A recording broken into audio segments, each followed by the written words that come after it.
विश्वास, हमारा भरोसा परमेश्वर के वचन पर रहे। कोई भी प्रॉब्लम आती है, कोई भी विपत्ति आपके जीवन में आती है, साहस नहीं छोड़ें। इसलिए अक्सर आप देखते होंगे डॉक्टर कभी भी बड़ी बीमारियों को मरीज को नहीं बताते। अगर आपकी शक्ति कम हो गई, अगर आपने साहस छोड़ दिया, तो उस बीमारी से लड़ने की शक्ति कम हो गई है। और इसलिए परमेश्वर अपना बल देता है अपने संतानों को, अपने बेटे बेटियों को अपना बल देता है। आमीन। क्या आज आप उसके बल को प्राप्त करेंगे? ऑनलाइन ऑफलाइन सब लोग प्राप्त करेंगे कि नहीं? परमेश्वर आपको आज अपना बल देंगे। आमीन बोलो। हालेलुया।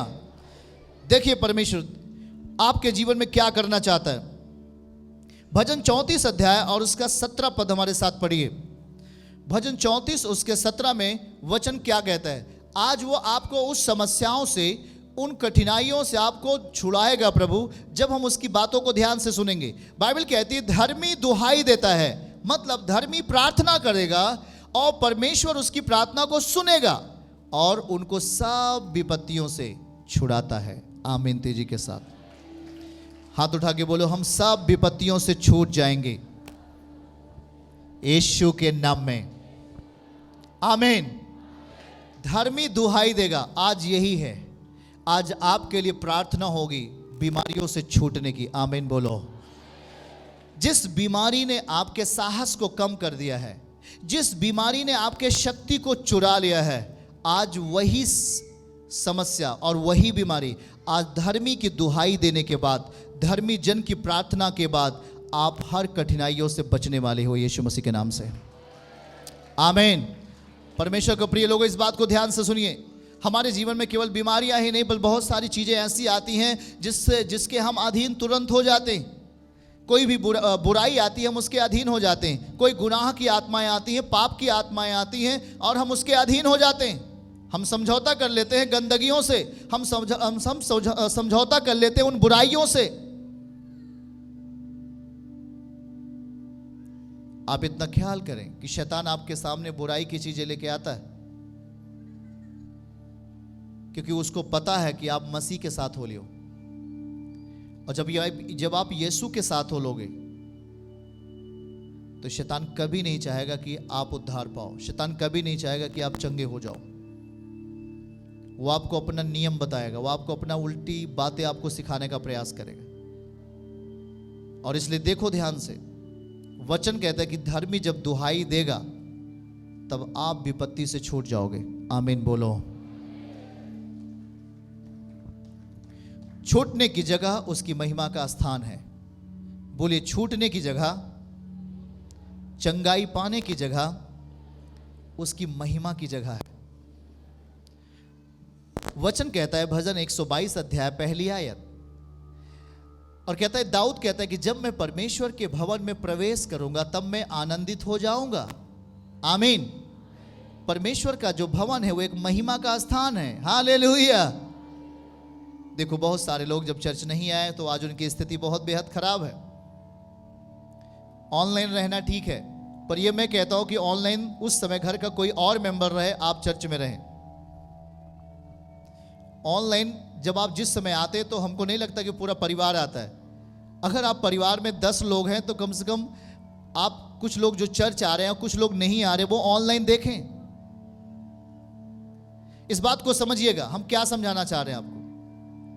भजन 122 उसके पहले वचन में लिखा, जब हम परमेश्वर के मंदिर में आ गए तब मैं आनंदित हो गया।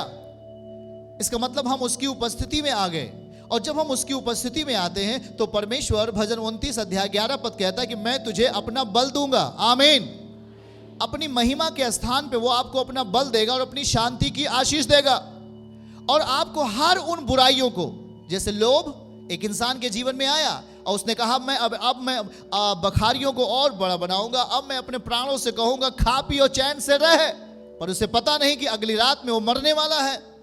उसने अपना पूरा विश्वास उस धन पे किया, अपना पूरा शक्ति उस धन पे लगा दिया। उसने कहा कि ये धन ही मेरा सब कुछ होगा, पर नहीं, वो धोखा खाया।